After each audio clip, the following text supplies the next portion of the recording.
Yay. Okay. Well, we are studying the book of Esther, and Scott, I thought it was going to be an easy book, but every time I pick a book, it's not really easy. This one is going to be tough, folks. It just is. The more you find out about this book, it's one of the more controversial books in the entire Bible, for different reasons. Maybe this time, but some of it's going to be hard, and we'll try and leave the real tedious stuff behind. But ultimately, if we look at what the book of Esther teaches us, there's two verses in Esther that I think sum it up, and they're both in chapter 4, and we'll get to them later, but I just want to tell us sort of the spoiler alert saying what is the ultimate purpose of this book. And I think it is to teach us the ultimate sovereignty of God. And this is a story. So when you look at Esther, we're looking at a historical story, we're looking at a fun story, and then we're looking at the Bible. Okay. Right? So some background and we're going to first of all do the background on Esther. And this is one of the reasons it's controversial, which I didn't even realize, is so the book of Esther is in different places in different people's Bibles. It's a different place in the Jewish Bible, it's a different place in the Protestant Bible, and it's a different place in the Catholic Bible. It's just in the Protestant Bible, it is before Job. Okay, that's where it's located, and it's located in different locations. It's not only located in different locations, there are different number of chapters in each of the books. And we're going to study it from the NIV or from the Berean Bible. And in the Berean Bible, there are 10 chapters in the book of Esther. What happened, they believe that the book of Esther, well, we know that the book of Esther took place between 483 BCE, BC. 483 BC is when it started. It's believed it was written down probably 50 years after that. And then after that, some other things were added to the book, and some people keep it in and some people don't. Is that the best way to describe it? Yeah, and it's important to understand this because we learn through doing this, we learn some about what we believe and how we study, what we accept. Esther, the book of Esther, doesn't use the word God anywhere in the book. It doesn't use the actual word. And whether you want God or Yahweh, it just doesn't mention it. And so there are a lot of people that say it doesn't even belong in the canon. It doesn't belong in the Bible. And over periods of time, they have occasionally taken it out. And then someone else says, no, we really need to put it back in. I mean, people argue over this book, and they say it doesn't belong there. Martin Luther was horribly critical about saying it doesn't belong in here anyplace. And there is an underlying story that is, I believe, historically accurate. It's solid. And I think we want to try and leave off, we know for sure that some other stuff got added hundreds of years later, many hundreds of years later. And they would, like some of the Jewish scholars wanted it to be in the canon in their scriptures, so they just added God. They added places where someone mentions God, and that makes it more acceptable. We're going to do our best to try and stick to the portion that we know was there from the beginning, and leave the rest out. Okay, and we don't know the author of the book of Esther. There's a lot of controversy. Some people believe Mordecai wrote it, and he's one of the main characters that we'll study. Where does the story take place? This story takes place in Susa, which is the capital of Persia.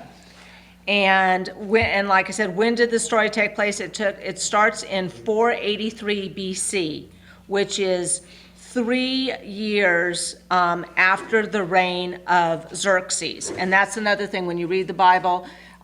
King Xerxes' other name is Ahasuerus. Ahasuerus, yeah. Ahasuerus. So in your Bible, it could say Ahasuerus or Xerxes. Ahasuerus is the Hebrew name for King Xerxes, and Xerxes is the Greek name? Yes. Yes, okay, so that's who it is. In the Bible, there are two books named after women, Ruth and Except Esther. it's not Greek, it's Persian. Oh, Persian, sorry. Okay, and there's 2 books named after women, Ruth and the book of Esther.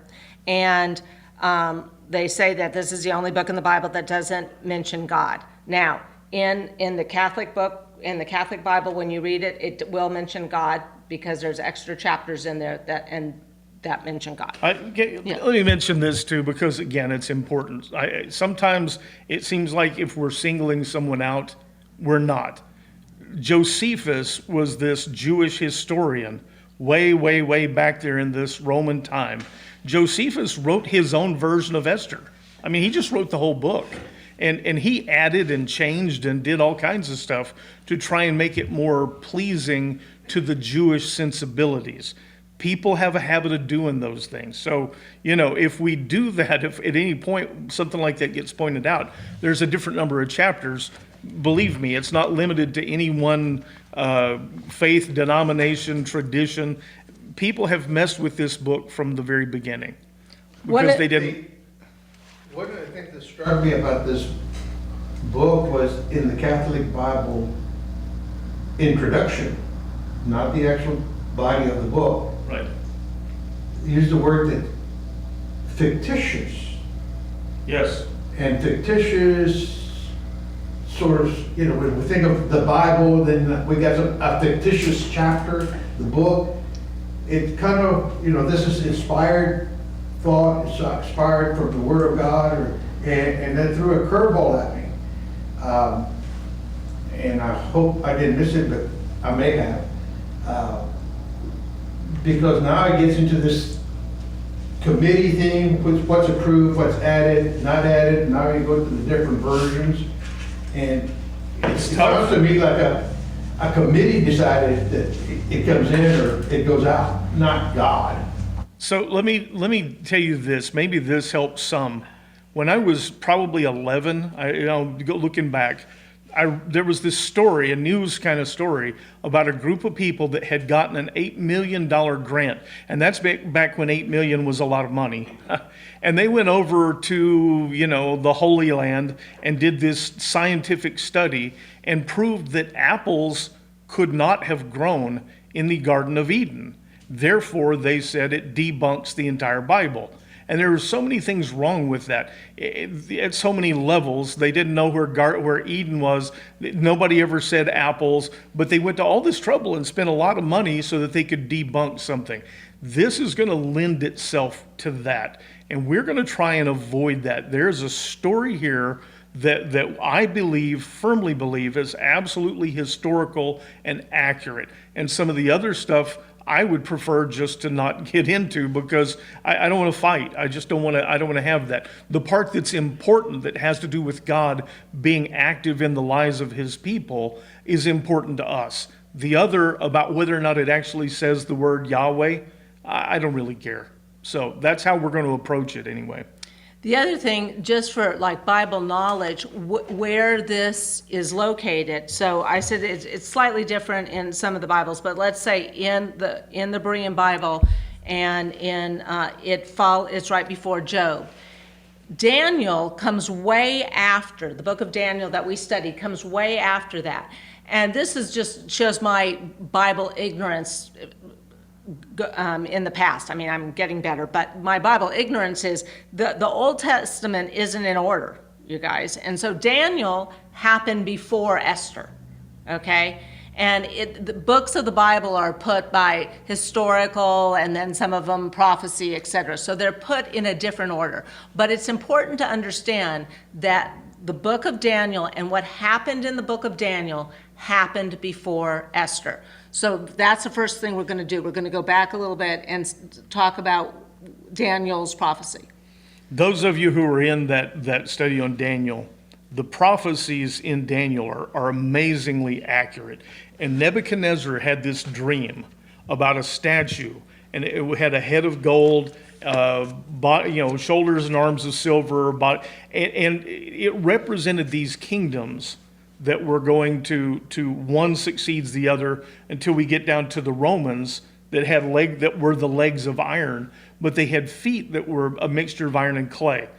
This is an amazing prophecy, and Nebuchadnezzar was told his kingdom is not going to last, that this other kingdom is going to come along and take over. And the book of Esther follows right on the heels of Daniel. This is the arms of silver, the shoulders and arms of silver. This is the second kingdom that was going to come along. And the Medes and Persians just came in inexplicably and got rid of the Babylonian Empire. I mean, just, got rid of them in a hurry, and they were thought to be untouchable. So all of these inexplicable things, this is the second stage of it. This is the Mede and Persian Empire, the shoulders and arms of silver. And Daniel has not been dead all that long, probably 50 years. 50 years. So it's right on the heels of the book of Daniel that we already studied. So Daniel's prophecy, the first part of it has already come to fruition, and there were people that were alive that would have seen that Daniel prophesied that Nebuchadnezzar, and at that time, remember, he was like the ultimate king, and the fact that his kingdom was destroyed and that King Xerxes defeated him and took him over. It's pretty amazing. When I say inexplicable, I mean other than this was ordained by God, it would have been impossible for this little group of Medes and Persians to beat the huge Babylonian Empire. But they did it with seeming ease. So, and before I start reading, I'm going to show, can you show one picture? Show what Xerxes' kingdom looked like at this point in time.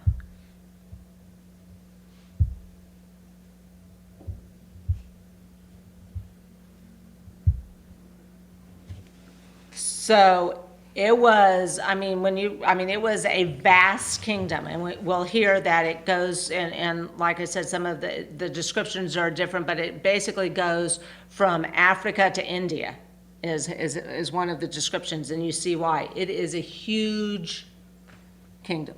It is. It's amazingly large. It's only slightly smaller than Alexander's kingdom. Ethiopia, northern Africa was a very desired place. That's an area that's referred to as Kush. And up in the sort of upper right, you have Iran and some of those. Jerusalem will give you your bearings for where all this stuff is, though.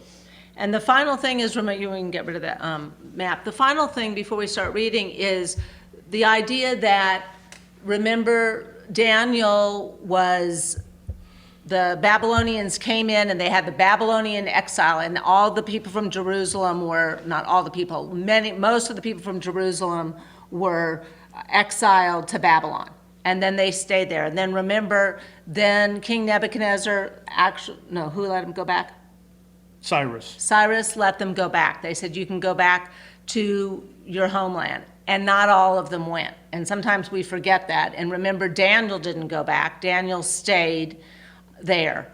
And this is a story about Esther, who ended up staying there also. So there's a remnant a large remnant of Jewish community that live in this area that were exiled way back when and stayed there.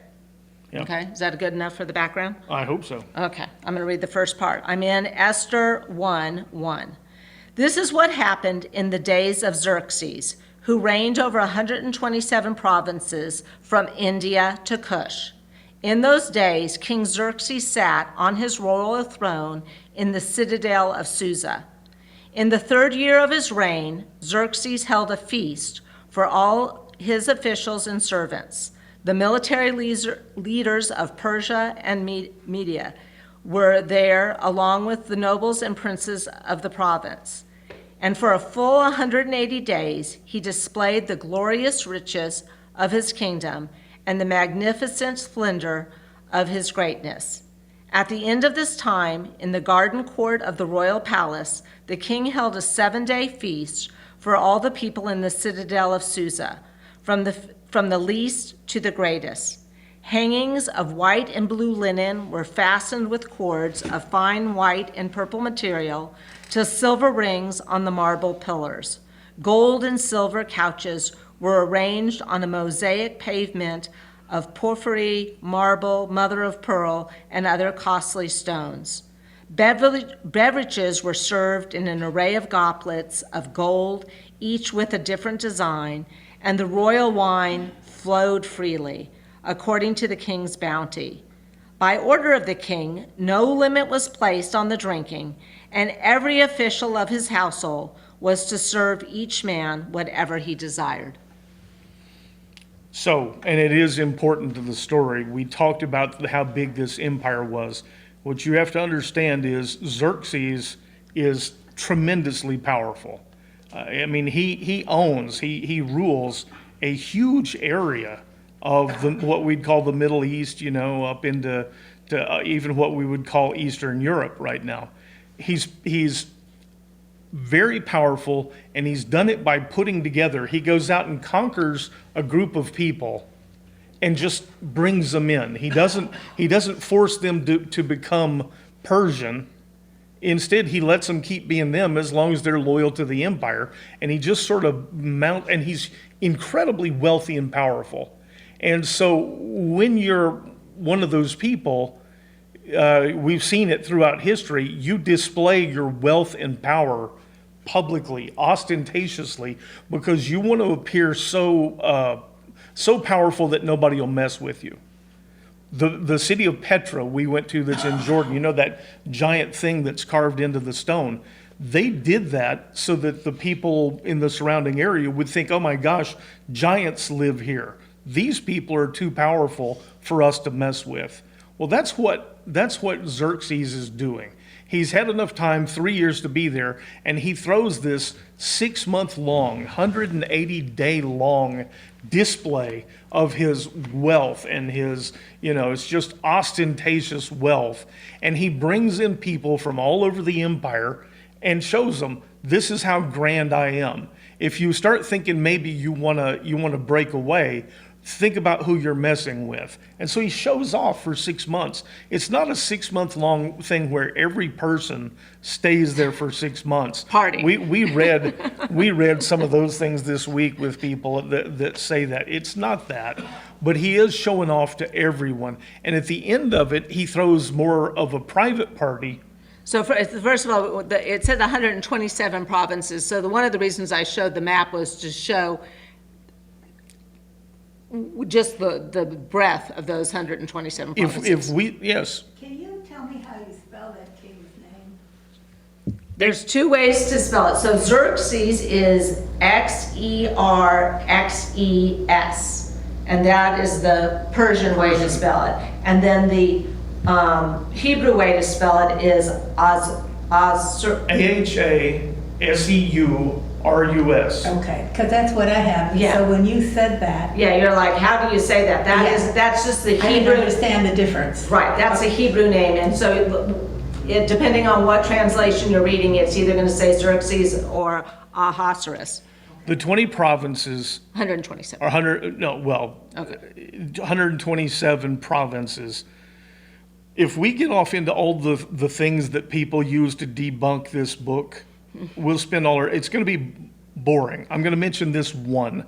It says that it's 127 provinces, and there are people who just scream, there were only 20 satraps, 20 satrapies. Yeah, but they're divided up into smaller districts. They want so badly to debunk that they seize on some of those illogical things. But 127 provinces in a kingdom this size is just not that big of a deal. I mean, it's amazing to me that it wasn't more. So, and we do know the third year of Xerxes' reigns, we're at 483 BC. And then, as you were about to say, at the end of this time, so at the end of the 6-month display, so he's having all of these leaders come in from all over this vast kingdom and show off. So, he'll bring somebody in from Jerusalem, he'll bring somebody in from Cush. Yeah. So after that, so we're on verse 5, it says, at the end of this time, in the garden court of the royal palace, the king held a 7-day feast for all the people in the citadel of Susa, from the least to the greatest. So it's a private party for the locals, and he's really going to show off for them. And they do have a 7-day blowout, and they drink the customs in this society. They drink, and it's considered impolite if someone offers you a drink not to drink it. And so as he says, he told them, you can have anything you want to drink. Just tell a servant and he'll bring you whatever it is. This is a blowout for 7 days. And the other thing that's important to realize is this is a blowout for the men for 7 days. True. The men and the women don't party together. True. So, and Scott got me for one of my Christmas presents is this historical cultural book of the Bible. And on the chapter of Esther, they actually show a picture of a recreation of what this courtyard would have looked like. And so you have to picture the rooms of the palace were around the outside, and there's this huge courtyard that everybody would be hanging out in. Yeah, and I guess the only thing that's really important about that to understand is we have a tendency to think that people who lived a long time ago were primitive. This was an amazing place. Well finished, beautiful. The courtyard that they would have had this in, the recreation is also pretty accurate. This is a really amazing place. You would be impressed by it by today's standards. And I think it would have been not necessarily the brilliance of the people that came in from Babylon. I think these guys had their own engineers, their own architects that were building these mansions, They did have their own. They had some very, very advanced architects. But, and this is going to become important. I hope I don't bore you too much. But what he did when it's just like what Babylon did when they brought the Jews in. They just took the best and the brightest from every place. We go conquer a place. I'm going to take their best engineers. I'm going to take their best scholars. They bring them in so that he's got the finest of everything. The engineers they brought in from all over the world. So the best techniques for putting arches in, those kind of things. He's got the best and brightest, and he brings them to his palace area. They do say beverages were served in an array of goblets of gold, each with a different design, and the royal wine flowed freely according to the king's bounty. Anyhow, they were talking, one of the things I listened to said it's not like us who might have a whole bunch of different wine glasses because we broke half of them. They had, everyone was special. This was just, it was incredible. So we've set the stage. Yes. Verse 9. Queen Vashti also gave a banquet for the women in the royal palace of King Xerxes. On the 7th day, when the king's heart was merry with wine, he ordered the 7 eunuchs who served him. Can you read those names for me? No, don't even. There's 7 eunuchs, 7 really complicated names. I'm not even going to do it. To bring Queen Vashti before him, wearing her royal crown to display her beauty to the people and officials. For she was beautiful to behold. Queen Vashti, however, refused to come at the king's command, brought by his eunuchs, and the king became furious, and his anger burned within him. So the reason we set the stage is so you understand, there are these drunken louts. They've been laying about for days, drinking nonstop. And it's the guys, it's the good old boys, and now Xerxes is full of alcohol and full of himself, and he sends word out to his queen, come in here and parade around in front of my friends. put your crown on. It says she's beautiful to behold, and he wants to show off. And she's not having it. You know? And remember, the culture here would have been that the women were veiled, except in their household for their husbands. So for him to say, come and... It doesn't specifically say unveiled. It says in Yeah. her crown. Yeah. A lot of people speculate that he was asking her to come, with just her crown. There's all kinds of speculation. It's not the point. She's not going to come be an object and be paraded around in front of these bunch of drunken men and be the only woman there. She's had a banquet for the women, and so she just says, no, I'm not doing it. I'm the queen. You might get by with that with a lot of people, but Xerxes is the most powerful man on the planet at this time. Verse 13. Then the king consulted the wise men who knew the times, for it was customary for him to confer with experts in law and justice. His closest advisors were Carshena, Shethar, Anmatha, Tarshish, Meres, Marcina, and Manukan, the 7 princes of Persia and Media, who had personal access to the king and ranked highest in the kingdom. According to law, he asked, what should be done with King Vashti, since she refused to obey the command of King Xerxes delivered by the eunuchs? And in the presence of the king and his princes, Memucan replied, Queen Vashti has wronged not only the king, but all the princes and all the peoples in the provinces of King Xerxes.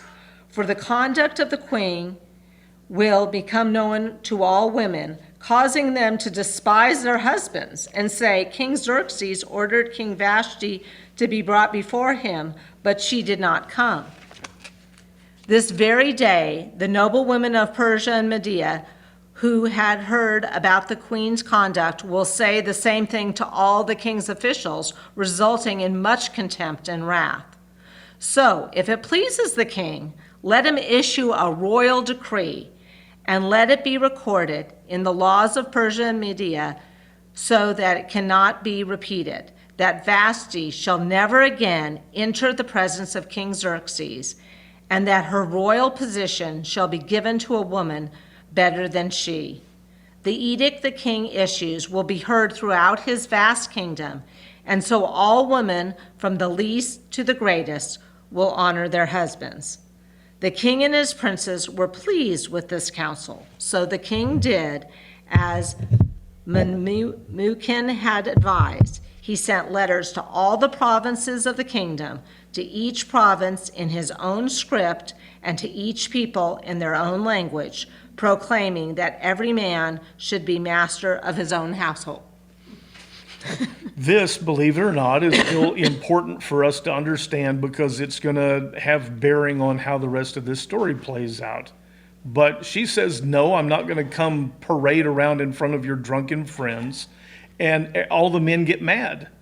Xerxes is mad, but his advisors are telling him, you know what? If this gets around that even your wife won't obey you, then why would our women obey us? This is going to get there already. Already there are women in this kingdom who have heard about this, and they're going to raise up and disobey us. And it really is. I mean, it's that bad. It's probably even worse. If we let this get started, we aren't going to be in control of the women anymore. We've got to do something. And what do you think on a whole bunch of drunken, royal public officials? They get together. This is what they've done. And he says, I'll tell you what, we need to have a proclamation, and you need to seal it with your royal seal so that it can't be repealed. That's one of those clues that's going to come up again. Within the law of the Medes and Persians, if the king makes this kind of a thing and seals it, it can't be repealed. And even the king is bound by the law of the Medes and Persians. And so he says, telling him, make this official that all women have to obey their husbands. And we're going to send it out by proclamation. We're going to have it written up and send it all over your vast kingdom. to each land in their own language. So imagine how many scribes this is going to take. Not to mention, I mean, parchment is a scarce commodity, but we're gonna have it drawn up, no uncertain terms. Women must obey their husbands, and we're gonna write it in enough languages that everyone's gonna hear it in their own language. And then we're gonna deliver it. And then we're gonna hand deliver it. We're gonna have heralds go out all over this giant empire, so that everywhere you rule, women will understand who's boss. That's what they did. Yep. And I mean, they made a really big deal, a very expensive big deal out of this. But, this is what happens when you lay around for a week drinking. Things sound like good ideas that may or may not be so good. We're on chapter 2. Sometime later, when the anger of King Xerxes had subsided, he remembered Vashti and what she had done, and what had been decreed against her. Then the king's attendants proposed, "Let a search be made for beautiful young virgins for the king, and let the king appoint commissioners in each province of his kingdom to assemble all the beautiful young women into a harem at the citadel of Susa." Can you pause for just a second? I can. The other thing I didn't mention that's in there is that what they decided was that Vashti would no longer be able to come before the king. She could not be in Xerxes' presence ever again, and her position as queen is forfeit. He's going to get a new queen. And it says after some time, I'm sure he sobered up. We don't know how long, but then he began to realize, I don't have a queen anymore. I can't just go call her, because she's not allowed to be in my presence, and it's been sealed. It's unbreakable. And he's, I'm all alone. And so he didn't think about it for a while. And then he remembered, oh yeah, that's right. I decreed that she can't even come into the same room with me. So he gets his people together and they go, well, we need to have it's like The Bachelor on TV. We need to get a bunch of women together and you can interview them all and choose the one for your new queen. And it, again, seems like a good idea to him. That's what they're going to do. Bring women, the most beautiful, pleasant to look at is the way the Hebrew phrases it. The most pleasant to look at women in his entire kingdom. They're going to bring them together into a harem. Let them be placed under the care of Hegai, the king's eunuch in charge of the women, and let them be given beauty treatments. Then let the young woman who pleases the king become queen in place of Vashti. This suggestion pleased the king, and he acted accordingly. They did say that the king would have had a group of concubines that were part of his kingdom, and so this eunuch was probably in charge of them, right? Yes. Okay. Verse 5. Now there was at the citadel in Susa a Jewish man from the tribe of Benjamin named Mordecai, son of Jair, the son of Shimei, the son of Kish.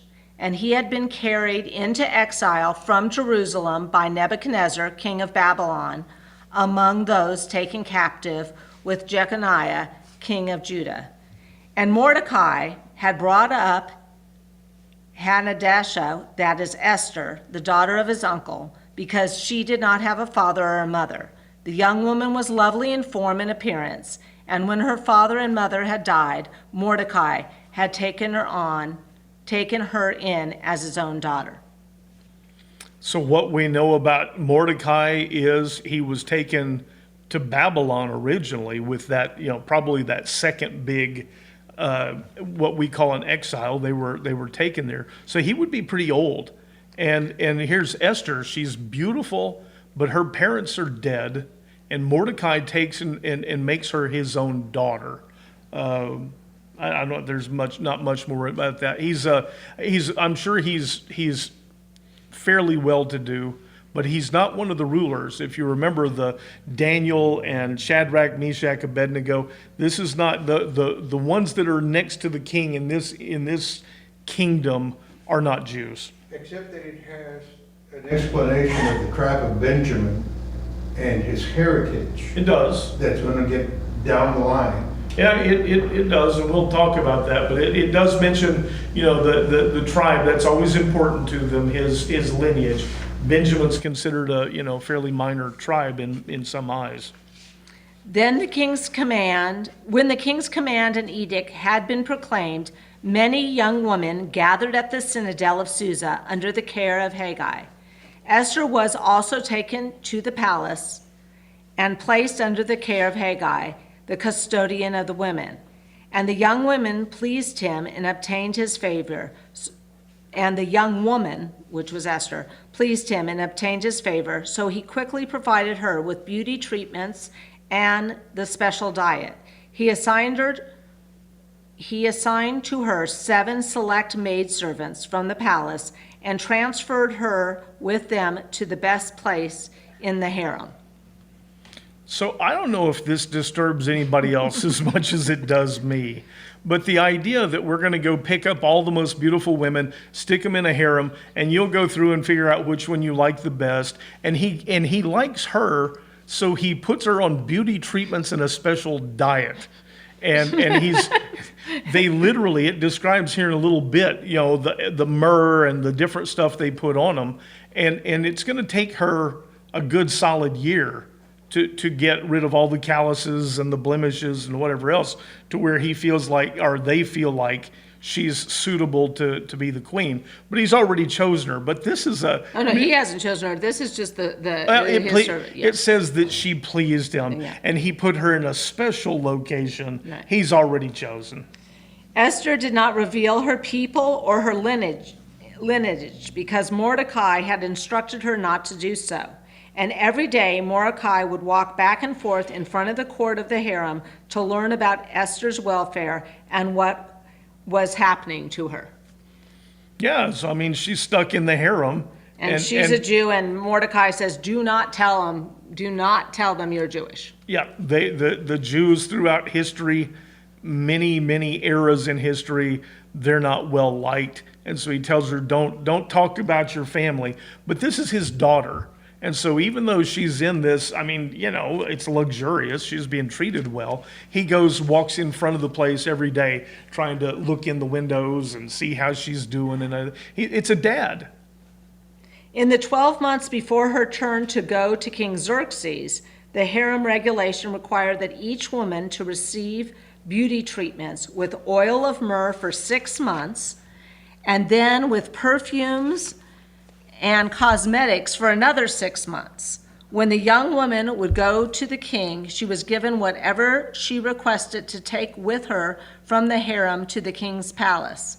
She would go there in the evening, and in the morning she would return to a second harem under the care of Shashgas, the king's eunuch in charge of the concubines. She would not return to the king unless he delighted her and summons her by name. Now Esther was the daughter of Abihail, the uncle from whom Mordecai had adopted her as his own daughter. And when it was her turn to go to the king, she did not ask for anything except that Haggai, the king's trusted official in charge of the harem, had advised. And Esther found favor in the eyes of everyone who saw her. She was taken to King Xerxes in the royal palace in the 10th month, the month of Tebeth, in the 7th year of his reign. So now we get to the part that people don't like to talk about, but it appears that what happened was they've got this harem, they've got this stable, sadly, of young women, and they're chosen one by one, and one of them be called, and she goes to the king and spends the night. And they're able to take anything they want. So I'm sure it's costumery and whatever else. This is like an audition. And then the next morning, they're taken to a different harem, and they're never allowed to come back unless he calls them by name. I mean, they just he's going through them one by one, and this is not a a thing that we like to talk about, but he's spending the night with them and then sending them over and saying, I'll let you, my people will call your people if they're, if you're going to get the job. That's how it works. And she says, she didn't take anything except this one, the guy in charge of the harem. She kind of went like she is. Gene. So how come the king feels so bad about the queen when he's got the daily parade of good-looking young girls? Well, apparently he thought she was the finest of the lot, that Vashti was the finest. And he doesn't have a queen anymore, regardless. He didn't have a queen. It says he started thinking it and remembered, I guess I should take care of that. I think your question reveals something about you, Gene. I don't know. Why should I care about her when I've got entire harems of women? He's got everything. Well, money, beauty. all right. That's all I've got to say about that.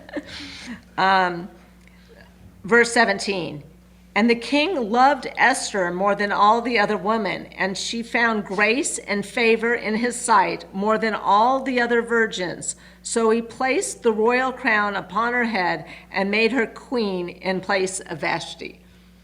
Just like that. If he puts the crown on, it's official. So, but it doesn't mean that he doesn't keep his harem or his concubines. Oh, no. He still has those, just so you know. Then the king held a great banquet, Esther's banquet for all his officials and servants. He proclaimed a tax holiday to the provinces and gave gifts worthy of the king's bounty.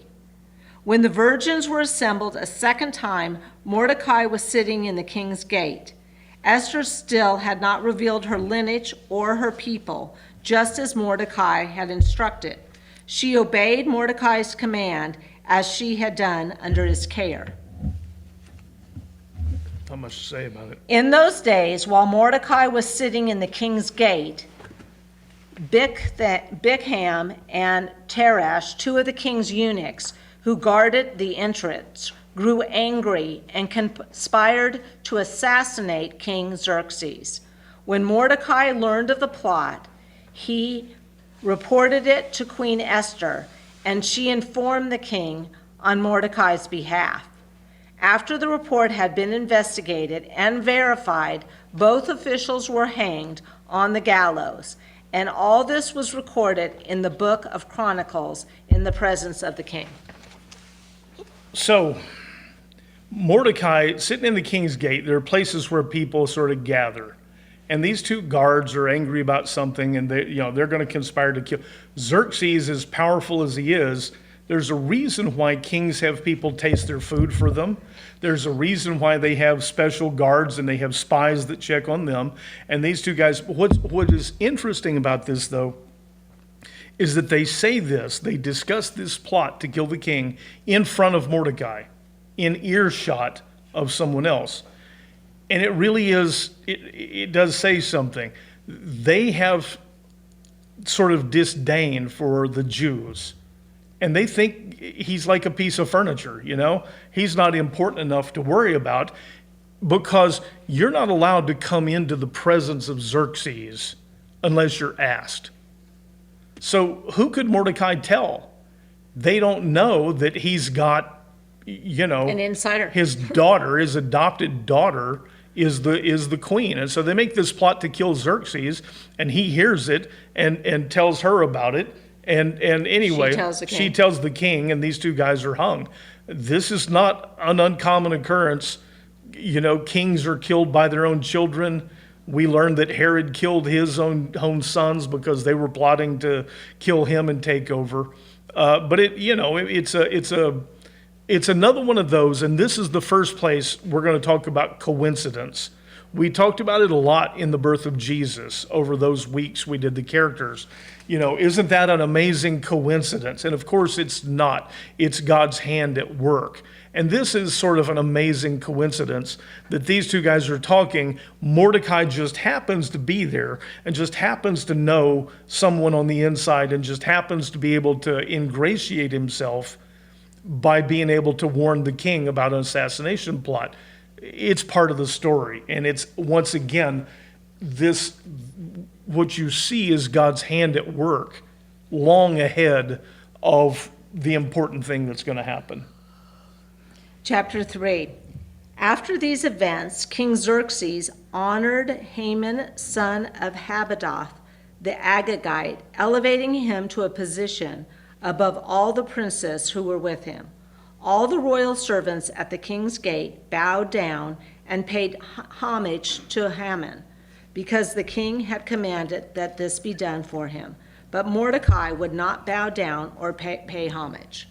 So we have a new character, Haman. Haman now becomes, it's Joseph under the Pharaoh. It's Daniel under Nebuchadnezzar. Haman is the top dog. He's second only to Xerxes. He gets elevated, and the king says, everybody needs to bow down to this guy. I'm important. He's my guy. So you need to treat him with respect. Mordecai, being a Jew and saying he's not going to bow down before anyone but God, it doesn't say that, but we're supposed to understand it. That Mordecai says, no, I'm not bowing down to a man like that, and he refuses. And Haman is, as we'll see, is very much insulted. Powerful people like to be treated with respect. Jesus goes to war with the Pharisees, and he tells people, they love the long tassels on their robes. They love the important seats at the synagogue. They love to be treated, glad-handed at the market, treated with respect at the market. People who crave power really get upset when they're not treated with the proper respect. Haman is enormously powerful and enormously insulted by being disrespected in front of other people. We don't know it to be a fact, but like you said there, Mordecai probably would not have bowed down to Xerxes either. He would not have done that, Yep. so. And we see Daniel, we see Shadrach, Right. Meshach, Abednego. They We wouldn't see do the it. same thing. They just say, with respect to you, we can't do this. We honor our God, and we can't do this. And sometimes people are given special dispensation, and other times they're killed. Then the royal servants of the king's gate asked Mordecai, "Why do you disobey the command of the king?" Day after day they warned him, but he would not comply. So they reported it to Haman to see whether Mordecai's behavior would be tolerated, since he had told them he was a Jew. And again, here's your clues. I mean, you see it may be somebody else, but the Jews are not well thought of in this particular kingdom, in this society at that time. And you notice they don't ask him, why won't you bow down to Haman? It's why do you disrespect? Why do you not follow the command of the king? They know where the power is, and they play that. And it's the same thing. Again, what I want you to see is that these are the same games being played by powerful people. With Jesus, the Jews go to Pilate and say, he's disrespecting you. It's not about us. He's disrespecting Rome. He's disrespecting Caesar. Well, that's the same exact thing going on here. They're saying, how come you disobey? Because remember, Xerxes said that you should honor this guy. How come you're disobeying Xerxes?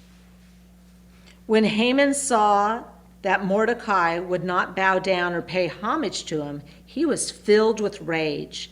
And when he learned the identity of Mordecai's people, he scorned the notion of laying hands on Mordecai alone. Instead, he thought to destroy all of Mordecai's people, the Jews, throughout the kingdom of Xerxes. In the 12th year of King Xerxes, in the first month, the month of Nisan, the pure, that is lot, was cast before Haman to determine a day and a month, and the lot fell on the 12th month, the month of Adar. I don't know why they do this exactly. Haman is very insulted, and he's mad at one Jew, and it's not good enough to just take it out on that one. I'm going to take it out on all the Jews. I'm going to get rid of all of them. That's when your anger has gotten out of control. But these are very self-important people, and so they cast a lot. It's like throwing dice, it's that same sort of mechanism. And in Hebrew, the word for that lot that they throw is pur, pur. There's a celebration. The Jews To this day. Celebrate Purim, or if you're from Texas, it's Purim. And but they celebrate Purim, and it is literally, this idea that this lot that was cast, this dice that were cast, to determine when he was going to have these Jews eradicated. Why would they do it that way? I don't know. Cultures do weird things. We all do it. But that was the mechanism. And he says, okay, I'm going to pick a date in the future, and we're going to get rid of all the Jews because Haman disrespected me. It's important to know, remember, this story started on the 3rd year of Xerxes' reign. And then on the 7th year, basically, that's when Esther became queen. This is the 12th year. So Esther has been queen now for 5 years. Some time has passed, yeah. Sometime. When Haman informed King Xerxes, there are certain people scattered and dispersed among the peoples of every province of your kingdom. Their laws are different from everyone else's, and they do not obey the king's laws. So it is not in the king's best interest to tolerate them. If it pleases the king, let a decree be issued to destroy them, and I will deposit 10,000 talents of silver into the royal treasury to pay those who carry it out. So the king removed the signet ring from his finger and gave it to Haman, son of Habadoth and Agagite, the enemy of the Jews. Keep your money, said the king to Haman. These people are given to you to do with them as you please. On the 13th day of the 1st month, the royal scribes were summoned, and the order was written exactly as Haman commanded the royal satraps, the governors of each province, and the officials of each people, in the script of each province and in the language of every people. It was written in the name of King Xerxes and sealed with the royal signet ring. And the letters were sent by courier to each of the royal provinces with the order to destroy, kill, and annihilate all the Jews, young and old, women and children, to plunder their possessions on a single day, the 13th day of Adar, the 12th month. A copy of the text of the edict was to be issued in every province and published to all the people, so that they would be ready on that day. The couriers left, spurred on by the king's command, and the edict was issued in the citadel of Susa. Then the king and Haman sat down to drink, but the city of Susa was in confusion. Yeah, this is first of all, it's really messy, but he goes to the king. He's the king's number one guy, and he says, hey, there are people out here stirring up trouble in your kingdom. And I don't want to say that this is somehow related to Jesus. It's not. These are powerful people doing what powerful people do. They play the same games throughout all of history. And when he comes to Xerxes and says, these people are stirring up trouble in your kingdom. Remember what they said about Jesus? Remember what they said about John? Remember what they're out there stirring up trouble. They're causing discontent. They're troublemakers. And if it's okay with you, I'd like to get rid of them. And genocide is an expensive thing to do. Even now you got to buy an awful lot of bullets. And so Haman literally says, he's a rich guy, he says, if you'll let me wipe these people out, I'll deposit some gold, a lot of gold, in the royal treasury to pay for the soldiers that are going to go out and do the dirty work. He's real serious about this. You don't have to, it's not going to cost you a penny. I'll take care of it, but let me get rid of them. And Xerxes says, hey, you're my guy, keep your money. I got plenty of it. Don't worry about paying for it. They're yours to do with whatever you choose. And you know, if you want to kill them all, go kill them all. This is, you know, brutal stuff over one guy refusing to kneel. And he's already chosen the day. And I do think part of the reason for that is that you want it to be swift and final. It's going to come down and everyone's going to be on board. You know, once you've issued a decree, if anybody in the community wants to defend them, it's come from the top. So once again, they prepare these written statements, you know, and they write them in all the different languages of Xerxes' kingdom. And they send out a proclamation, on this day, we're going to come kill all the Jews. You guys need to stay out of the way, okay? This is official business. It's signed with Xerxes' signet ring. Stay out of the way. It goes It's right important. to... So this happens on the first month is when Haman goes to the king and says, hey, I want to do this. And they set out and say on the 13th day of the 12th month. So it is, it's 11 months later, but first of all, you have to, all these guys have to come down and write this in all these different languages, and then you have to once again distribute this thing to all the different kingdoms. We read some stuff. I read some stuff this week of people saying, why on earth would you do this, you know, in advance? Why would you? It really isn't easy to kill this many people. You know, and they're distributed. This is what's known as diaspora. These are the spread out Jews. They're all over the kingdom. It's not an easy thing to accomplish. You got to make preparations for this. And I'm sure if they're doing, you know, if they happen to be the carpenter, people need to know, well, we're going to be needing a new carpenter here soon. The reality of the stuff in these stories, we tend to pass over and we tend to say, well, gee, that sounds like an odd thing to do. It's really not that odd. These are, you know, it's going to be a big job, and he wants to be sure that it's all done. You know, there's no disruptions to the kingdom. The story makes perfect sense. And we're at the end of time. We'll take up on chapter 4 next week. But, you know, the thought of if this had gone through, if this had happened, the Jewish people would have been annihilated. The intent was to get rid of all of them, and that is, and you know, they got no place else to go. And this is an absolute plan for a genocide to get rid of all of the Jews in Xerxes' kingdom. Pretty serious stuff.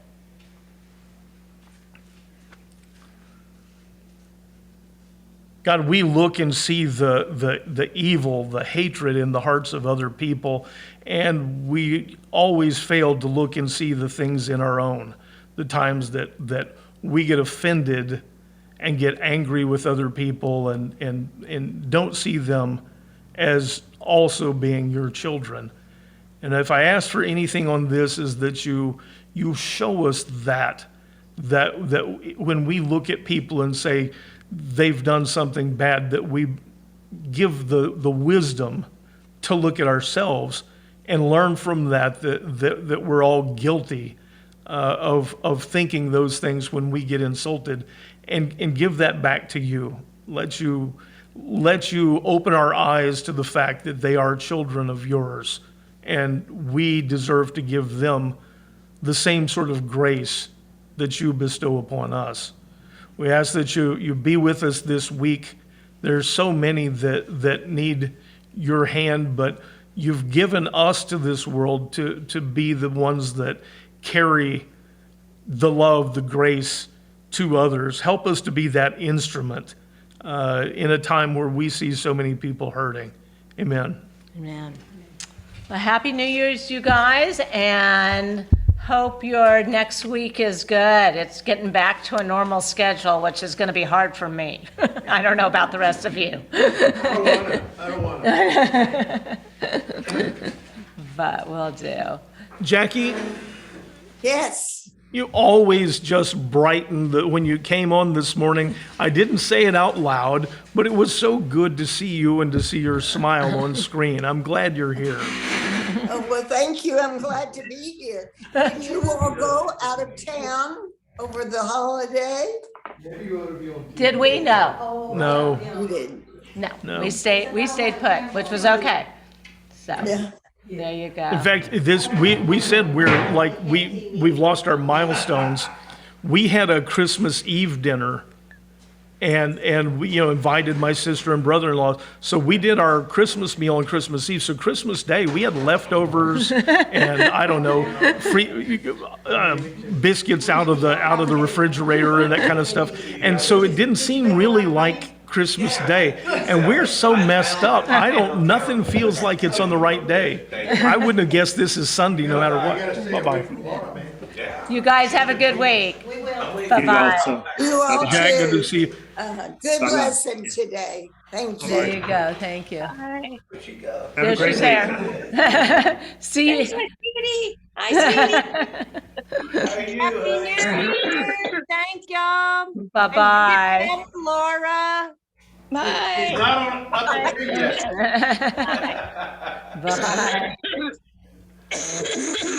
Oh, That's Laura. Hi, sweetie. yeah.